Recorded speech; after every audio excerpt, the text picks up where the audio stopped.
The Republicans, though they seem to have abandoned this, at least the Republicans in Washington, I'm still getting emails from red states saying, we're winning. Obamacare is just about to be defunded. We've got to hold their fire to, their feet to the fire. Click here to donate $15 to redstate.com, blah, blah, And this, of course, is, it's got the crazies like, oh, my God, we're just about to defund Obamacare. Oh, hallelujah. For $15, buy It's only going to take me $15 and I get like a mouse pad in return or something. I get an American flag mouse pad. You too can have Eric Erickson's manly man juice. Just pay $15 to Red State. I'm telling you, that's what Eric Erickson's going to be doing soon. I want to read this story from Think Progress. Which I think, is so telling in so many ways. Now, there's been a lot of reporting on the failure of the central, basically, website, e-commerce, it's basically an e-commerce site in many respects of the national government that is the centerpiece of Obamacare from not being able to essentially withstand the demand. Now, it's October. People have all the way until January for this open enrollment, and actually until March, frankly. But if you want it before January 1st, you got to sign up before January 1st, and then you get to March. So there's open enrollment. These things are going to be worked out. Hopefully, they'll call Kyle Schenck, but that's not the point. The point is that there is incredible demand out there for people to get insurance coverage. I want to read this one story. It is so telling in so many different ways. And I think this is a story we're going to see repeated.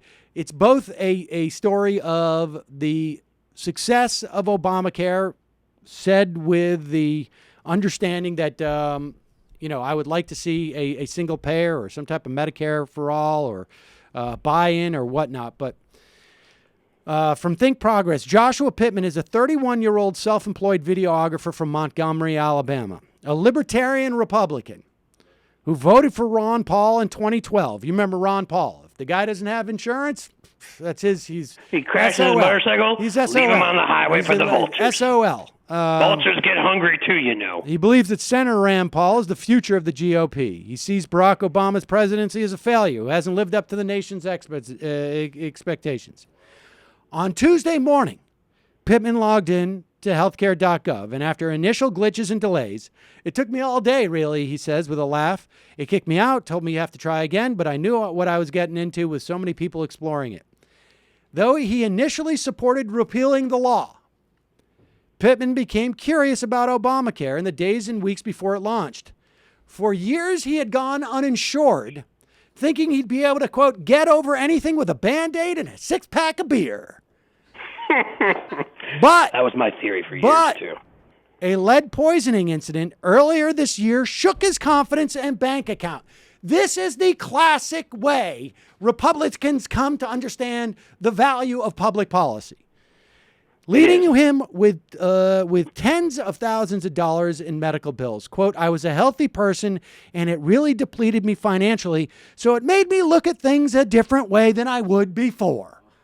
I understood the importance of people being insured. Well, the problem was, I think we should have advised him that the Cheerios and number 2 pencil breakfasts were just not good for him. Right.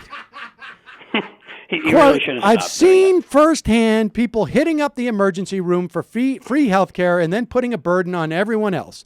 That's not something I would want to do. Like people who've been shot and stuff. Help me. No, I want free health care. I'm bleeding. I don't know that he went to the emergency room. I have no idea. The guys, I would love to have dug in, but leave that aside for a moment. I want to take personal responsibility. By no means am I trying to get a government handout. It's not a free handout. You're paying for this health care, but it's making it more accessible to more people. You know what, dude? I got news for you. It is a government handout. It's a government subsidy. It's been subsidized in some fashion or another. It's been regulated, which is a cost to private property. Face it. You're taking a government handout just like every other American who lives in this country.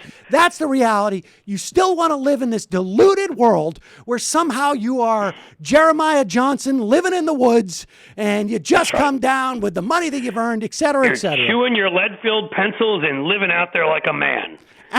Listen, pal, all I can say to you is, you know what? You're driving on the roads, you're taking a handout. Your freaking house catches on fire, you're taking a handout. Maybe next time you get on an airplane, you can help navigate all the other airplanes to land while you're doing it so we can cut government there.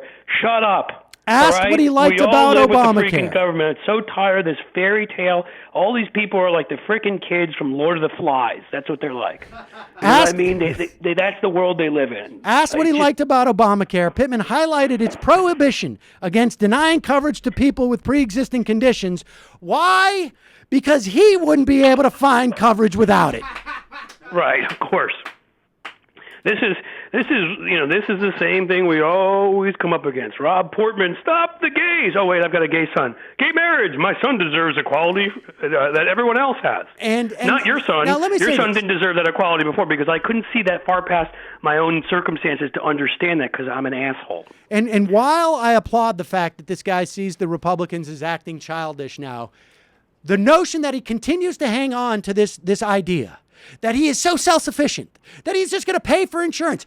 Those exchanges have been set up by government. Those regulations have been instituted by government. Your free market would deny you and allow you to die of lead poisoning. It would come in. It would take every single dollar that you own. It would take your home. It would debilitate you. You wouldn't be able to function in this country. You would be lying on the street just like your buddy Ron Paul wanted and you know you what? to.